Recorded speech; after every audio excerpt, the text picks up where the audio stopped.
Video like जरूर कर लीजिए और ऐसे वीडियो लगातार फ्री में पाने के लिए चैनल को तुरंत सब्सक्राइब कर लीजिए और बेल आइकन को जरूर टैप कर लीजिए ताकि आगे भी सारे वीडियो आपको मिलते रहे। यूट्यूब में फॉलो करते हैं तो प्लीज ये वाला फ्री टेलीग्राम चैनल जरूर ज्वाइन कर लीजिएगा। सारे नोटिफिकेशन सारे अपडेट यहीं पे आते हैं, ध्यान रखिए। नमस्कार दोस्तों, आप सभी का स्वागत है स्टडी फॉर एग्जाम्स में।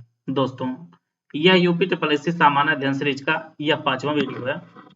इससे पहले 4 वीडियो आ चुकी है, वह जो है उसका लिंक इसी वीडियो कमेंट में पिन कर दिया गया है। जो लोग पहले वीडियो ना देखे हैं वो पहले वीडियो देख सकते हैं। तो आइए हम लोग शुरू कर देखते हैं। पहला प्रश्न, निम्नलिखित में से कौन खरीफ फसल नहीं है? आपको पहचानना जो है कौन एक खरीफ फसल नहीं है। धान, मूंगफली, मक्का, अलसी। तो इसका जो सही आंसर है वो ऑप्शन डी जो है, अलसी जो है यह एक खरीफ की फसल नहीं है, बल्कि यह एक आपकी रबी की फसल है। और अलसी जो है ये तिलहन फसल के अंतर्गत जो है आती है। तो डी ऑप्शन इसका सही है। यहाँ पे एक तरफ भौतिक राशियां दी, दूसरी तरफ इकाई दी गई है। आपको जो है सही सुमिलित पहचानना है। दाब, कार्य, तापमान, दूरी, प्रकाश वर्ष, जूल, फ़ारेनहाइट, पास्कल। जैसा कि आप लोग जानते हैं कि दाब का जो मात्रक होता है वह आपका पास्कल होता है, कार्य का जूल होता है, तापमान का फ़ारेनहाइट होता है और दूरी का जो है प्रकाश वर्ष होता है। तो इसका जो ऑप्शन सी है ये आपका सही है। दाब का मात्रक पास्कल होता है, कार्य का जूल, तापमान का फ़ारेनहाइट और दूरी का प्रकाश वर्ष होता है। सी ऑप्शन इसका सही है। हुरुन इंडिया रिच लिस्ट 2024 के अनुसार भारतीय शहर कौन सा है जो एशिया की अरबपति जो राजधानी के रूप में जो है उभर गया है? तो एशिया की अरबपति राजधानी के रूप में कौन सा भारतीय शहर उभरा है? मुंबई, हैदराबाद, अहमदाबाद, बंगलुरु या उपरोक्त में से कोई नहीं। तो एशिया की अरबपति राजधानी जो बनकर उभरा है यह आपका मुंबई बन गया है। ए ऑप्शन इसका सही है। और मुंबई में टोटल जो है 386 अरबपति रहते हैं इस लिस्ट के अनुसार। देश में दूसरे स्थान पर आपका जो स्थान आता है वह नई दिल्ली का है और तीसरे स्थान पर जो है हैदराबाद है।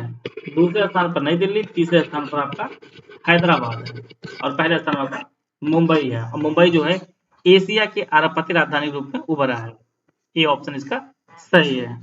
निम्नलिखित में कौन सा वायु प्रदूषक हीमोग्लोबिन से योजित होकर अंगों की ऑक्सीजन आपूर्ति को घटा देता है? Sulphur dioxide, carbon dioxide, ozone या कार्बन मोनोऑक्साइड।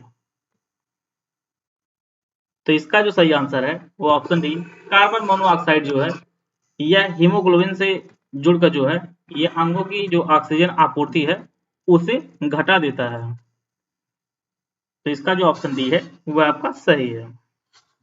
यहाँ पे 4 स्थल दिए गए, आपको पहचानना कौन सा स्थल जो है बुद्ध के जीवन संबंधित नहीं है। लुम्बिनी, कुशीनगर, वल्लभी, सारनाथ या उपरोक्त में से कोई नहीं। तो बुद्ध के जीवन से जो संबंधित स्थल है लुम्बिनी, जहाँ पे बुद्ध जी का जन्म हुआ था, कुशीनगर जहाँ पे पर निर्माण प्राप्त हुआ था, और सारनाथ जहाँ पर जो है गौतम बुद्ध ने पहला जो है उपदेश दिया था। वल्लभी से जो संबंधित बुद्ध के जीवन नहीं है। तो बी ऑप्शन इसका सही है। बाकी आपका लुम्बिनी, कुशीनगर और आपका सारनाथ से जो है संबंध बुद्ध के जीवन से है।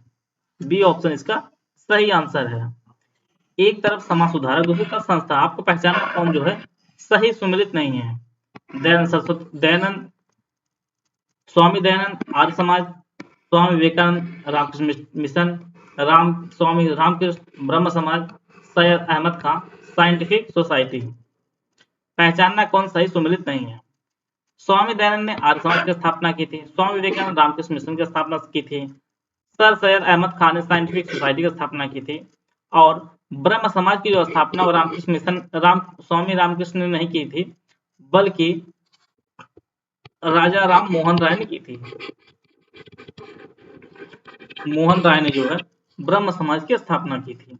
तो इस प्रकार जो है इसका जो सही आंसर होगा वो ऑप्शन सी इसका सही आंसर हो जाएगा। ब्रह्म समाज की स्थापना राजा राम मोहन राय ने की थी। सी ऑप्शन इसका सही है। सुप्रीम कोर्ट की 75वीं वर्षगांठ के उपलक्ष्य में नए ध्वज और प्रतीक का जो अनावरण है ये किसने किया है? द्रौपदी मुर्मू, जगदीप धनखड़, नरेंद्र मोदी, अमित शाह या उपरोक्त में से कोई नहीं।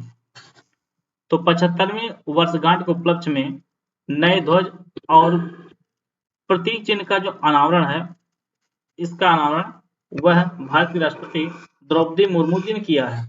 ए ऑप्शन इसका सही आंसर है।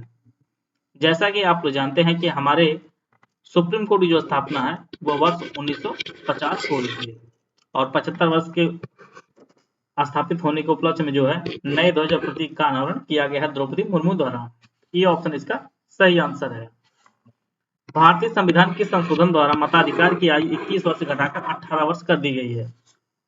59वां, 61वां, 62वां, 60वां या इनमें से कोई नहीं। तो यह जो है संविधान के 61वें संविधान संशोधन द्वारा मताधिकार की जो आयु है वह 81 वर्ष से घटाकर 18 वर्ष कर दी गई थी और इस समय जो हमारे पीएम थे वह राजीव गांधी जी थे। और यह जो अधिनियम आता है यह आपका 1989 में यह जो है संशोधन किया गया था। 61वें संविधान संशोधन द्वारा। बी ऑप्शन इसका सही आंसर है। भारत के राष्ट्रपति द्वारा राज्यसभा के लिए कितने सदस्यों को मनोनीत किया जाता है? 12, 14, 16 या 10? जैसा कि हम लोग जानते हैं राज्यसभा में जो अधिकतम सदस्यों की संख्या हो सकती है वह 250 हो सकती है, जिनमें 238 सदस्य जो है यह निर्वाचित होते हैं राज्य एवं केंद्र शासित प्रदेश से और 12 जो है यह राष्ट्रपति जी मनोनीत करते हैं। तो यही 12 सदस्य पूछा गया है जो ऑप्शन ए में दिया गया है। आते हैं अगला प्रश्न लोग। निम्नलिखित महाद्वीपों पर विचार कीजिए। नीचे दिए गए कोट करते हुए इनके क्षेत्रफल का जो है आरोही अनुक्रम पहचानना है आपको। दक्षिण America, Europe, Australia, Africa. Option जो है आप लोग पढ़ लीजिए।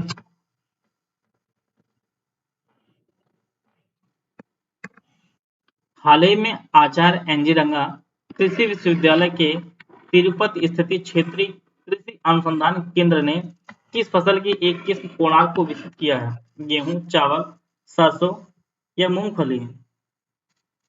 तो यह जो है कोणार्क जो फसल की किस्म विकसित की गई है ये मूंगफली की ये किस्म है जिसका नाम कोणार्क रखा गया है और इसे जो है आचार्य एन जी रंगा कृषि विश्वविद्यालय के जो है तिरुपति स्थित क्षेत्रीय कृषि अनुसंधान से विकसित किया है। डी ऑप्शन इसका सही आंसर है। बहुआयामी निर्धनता सूचकांक के अवयव नहीं है, आपको पहचानना है। स्वास्थ्य, शिक्षा, व्यवसाय, रहन सहन का स्तर या उपरोक्त में से कोई नहीं। तो बहुआयामी निर्धनता सूचकांक के जो अवयव होते हैं वो 3 होते हैं। इनमें आपका शिक्षा है, स्वास्थ्य है और आपका जीवन स्तर है। व्यवसाय नहीं होता है और यही आपके परीक्षा में पूछा भी गया टेस्ट में। तो इसका जो ऑप्शन सी है वो आपका सही आंसर है। आते हैं अगला प्रश्न लोग। उत्तर प्रदेश में कृषि जलवायु क्षेत्रों की संख्या कितनी है? 5, 7, 9 या 11? तो उत्तर प्रदेश में कृषि जलवायु क्षेत्रों की जो कुल संख्या है वो टोटल जो आपकी 9 है। यह कई बार परीक्षा में पूछा भी गया है। सही ऑप्शन इसका सही आंसर है।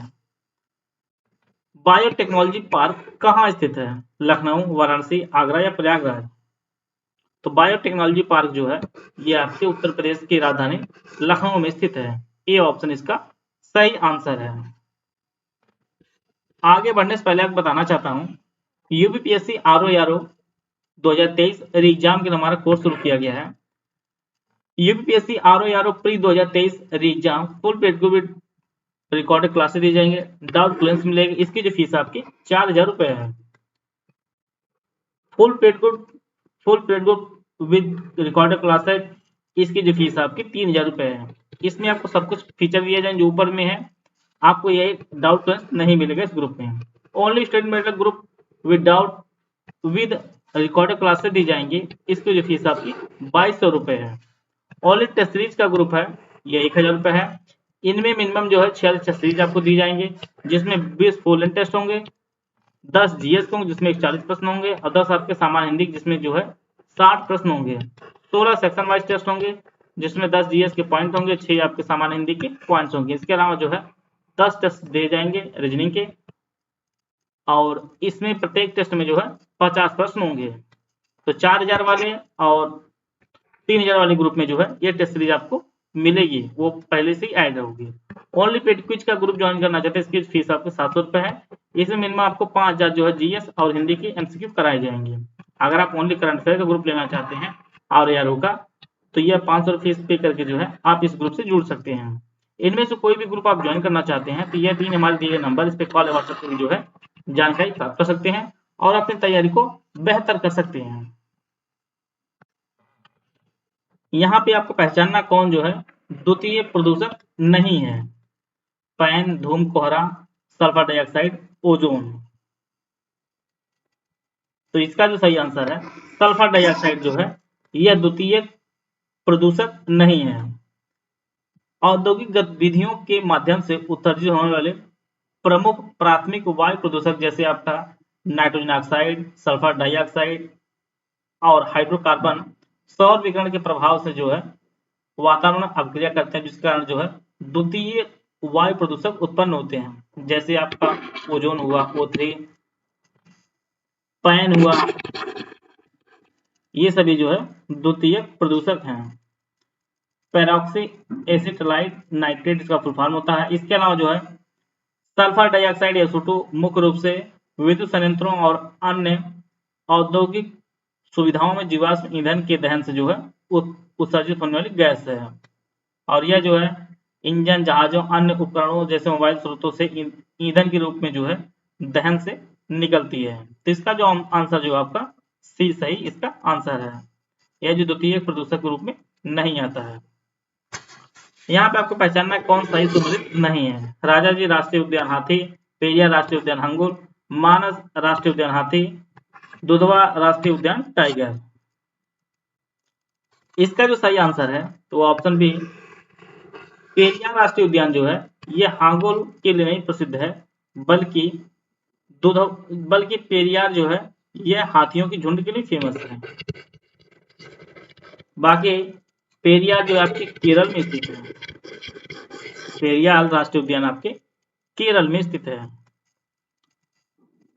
दुधवा आप लोग जानते हैं उत्तर प्रदेश में स्थित है। मानस आपका असम में है। आप लोग कमेंट बॉक्स में बताइएगा राजा जी राष्ट्रीय उद्यान किस जिले किस स्टेट में है। राजा जी राष्ट्रीय उद्यान किस राज्य में स्थित है जो हाथियों के झुंड के लिए फेमस है। पेरियार आपके केरल में स्थित है। किसी व्यक्ति का संपूर्ण प्रतिबिंब देखने के लिए समतल दर्पण की न्यूनतम ऊंचाई कितनी होनी चाहिए। एक व्यक्ति की ऊंचाई के बराबर, एक व्यक्ति की ऊंचाई का आधा, एक व्यक्ति की ऊंचाई का 1/4, एक व्यक्ति की ऊंचाई का 2 गुना। तो अगर किसी व्यक्ति का संपूर्ण प्रतिबिंब देखना है समतल दर्पण में तो जो न्यूनतम ऊंचाई होनी चाहिए वह आपके व्यक्ति की आधी ऊंचाई होनी चाहिए। बी ऑप्शन इसका सही आंसर है। 1944 में गांधीवादी योजना की व्याख्या किसके द्वारा की गई। NR सरकार, कस्तूरी भाई लाल भाई, जयप्रकाश नारायण, श्रीमन नारायण अग्रवाल। तो इसका जो सही आंसर है वो ऑप्शन डी श्रीमन नारायण अग्रवाल ने जो है 1944 में गांधीवादी योजना की जो है व्याख्या की थी। तो डी ऑप्शन इसका सही आंसर है।